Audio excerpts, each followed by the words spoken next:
नमस्कार, मैं हूं विपुल और आप देख रहे हैं डेमोक्रेसी एक्सप्रेस। बिहार विधानसभा का चुनाव जैसे जैसे करीब आ रहा है, वैसे वैसे जो ज़रूरी बुनियादी मुद्दे हैं वो दूर होते जा रहे हैं। हमारे साथ अभी आरजेडी की तेज़ तर्रार प्रवक्ता सारिका पासवान जी हैं।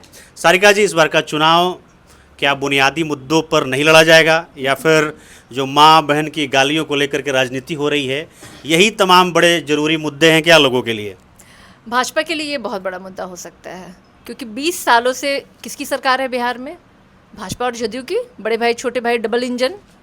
क्या किया उन्होंने 20 सालों में? भ्रष्टाचार, बलात्कार, बिगड़ी हुई लॉ एंड ऑर्डर, शराबबंदी के नाम पे एक अलग पैरेलल इकोनॉमिक बिहार में खड़ा कर दिया। 71,000 करोड़ का सीएजी ने खुद ही खुलासा किया है।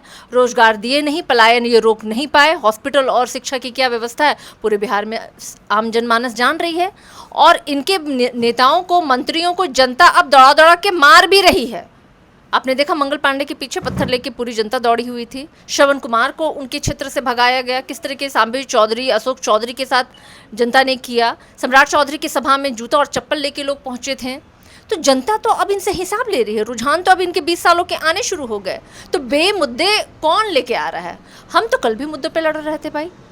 पिछला विधानसभा भी तेजस्वी यादव जी ने रोजगार, पलायन, शिक्षा, स्वास्थ्य और माता और बहनों के सम्मान की लड़ाई में उन्होंने लड़ा था। और 17 महीने के शासनकाल में उन्होंने 5.5 लाख नौकरी देने का काम भी किया। आज भी हमारा मुद्दा वही है। तो इस तरह की घटनाएं जो रिपीट हो जा रही हैं, अक्सर सभाओं में जो आरजेडी के कार्यक्रम हो रहे हैं, पिछली बार राहुल गांधी के कार्यक्रम में जो सभा थी वहाँ पे हुआ, इस बार तेजस्वी यादव के सभा में इस तरह की घटना हो गई। तो इस तरह की घटनाएं अगर रिपीट होंगी तो यही मुद्दे चलते रहेंगे ना फिर? नहीं, पहले मैं आपको बता दूं, जो अभी वीडियो चल रहा है वो एकदम एडिटेड वीडियो है। और मैं चेतावनी दे रही हूँ इन लोगों को, अपनी हरकतों से बाज आ जाइए। ऐसी गंदी और घटिया हरकतें जो आप कर रहे हैं अपने विपक्षियों के लिए मत करिए। आपको घसीट के हम लेके जाएंगे जेल के अंदर। कोई बचाने वाला नहीं है आपको। अब मतलब आपके पास मुद्दा नहीं बचा है तो अपने ही लोगों को आप इम्प्लांट करके माध्यम से, मतलब आप एडिटेड वीडियो बना करके दुष्प्रचारित कर रहे हैं। आप ये कह रही हैं कि बीजेपी खुद प्रधानमंत्री की माताजी को गाली दिलवा रही है पार्टी? भाजपा की परिपाटी रही है कि वो माताओं और बहनों को गालियां हमेशा से देते आए हैं। कौन था जो रेट लगा रहा था महिलाओं का? मोदी जी। कौन था जो जर्सी गाय बोल रहा था राहुल गांधी की माता को? यही। कौन थे जो कह रहे थे कि भाई विधवा है कांग्रेस की? यही है। कौन है जो 3000 पॉर्न वीडियो बनाने वाले प्रज्वल रवन्ना को बड़ा अच्छा व्यक्ति बता रहा था? मोदी जी। भाजपा के ही धाकड़ है ना जो एनएच पे क्या गुंडागर्दी कर रहा था। ब्रिजभूषण, जिसने महिला खिलाड़ियों पे, जिन पे की वो आरोप लगा रहे थे यौन शोषण और तमाम, घसीटा गया उनको सड़कों पे। तो भाजपा की ये परिपाटी है। और मैं तो स्वयं भुक्तभागी हूँ। जिस व्यक्ति ने मुझे गाली दी, मेरे लिए अभद्र शब्दों का इस्तेमाल किया, वो तो जाकर के भाजपा के मंचों पे सम्मानित हुआ। मोदी जी उसके सामने 90 डिग्री के एंगल में हाथ जोड़ करके खड़े थे कि शाबाश, तुमने तो मेरा नाम रोशन कर दिया, मेरे कुल के दीपक तो तुम ही हो।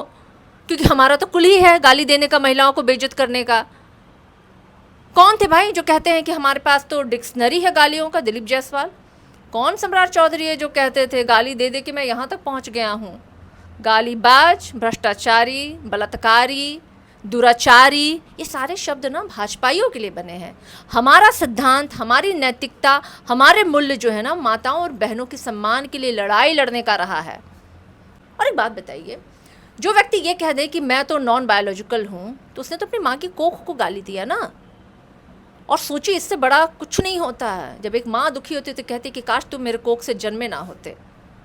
आज वो दिवंगत माता, उनकी कितनी दुखी और दर्द में होंगी वो, कि मैंने कैसा नालायक बच्चा पैदा किया, जिसने डिमोनेटाइजेशन के समय, नोटबंदी के समय भी आप देखिए लंबी लाइनों में खड़ा कर दिया था मुझे। और मरणोपरांत भी मुझे बार बार अपनी राजनीतिक रोटी और जनता के इमोशंस को लेने के लिए मुझे ला रहा है। लेकिन बिहार की जनता भाई बहुत तेज है। इन लोग का सब जो है ना, इनका भ्रम जो है मिटा देगी इस बार। तो ये सब नहीं चलने वाला है। हम मुद्दों की लड़ाई, हमारे नेता तो घूम रहे हैं मुद्दों पे कि भाई हमें हमारे वोटरों का अधिकार मिलना चाहिए। हमने कभी कहा क्या फलाने की माँ, फलाने की बहन, फलाने की बेटी? हमने तो कभी इन विषयों पर चर्चा नहीं किया। अगर हमने किया तो बताइए। हम कल भी मुद्दों पे थे, हम आज भी मुद्दों पे, और कल भी हम मुद्दों पे रहेंगे। हमारी प्रायोरिटी बिहार का विकास है, माता और बहनों की समृद्धि और उनकी बराबरी की बात है। और सबसे बड़ी बात है कि बिहार के जो छात्र हैं, जो प्रतिदिन सड़कों पर प्रदर्शन कर रहे हैं और ये पुलिस या बर्बरता का शिकार हो रहे हैं, ये भी एक बहुत बड़ा मुद्दा है बिहार में, और हम उन सबों की लड़ाई लड़ रहे हैं। हमारे पास बहुत मुद्दे हैं। चलिए सारिका जी, हमसे बातचीत करने के लिए बहुत बहुत धन्यवाद। तो ये थी सारिका पासवान, जो कि आरजेडी की तेज़ तर्रार प्रवक्ता हैं। हम इस मुद्दे पर चर्चा कर रहे थे कि जो बुनियादी मुद्दे हैं बिहार के, जो ज़रूरी है आम लोगों के लिए चुनाव उस पर ही हों।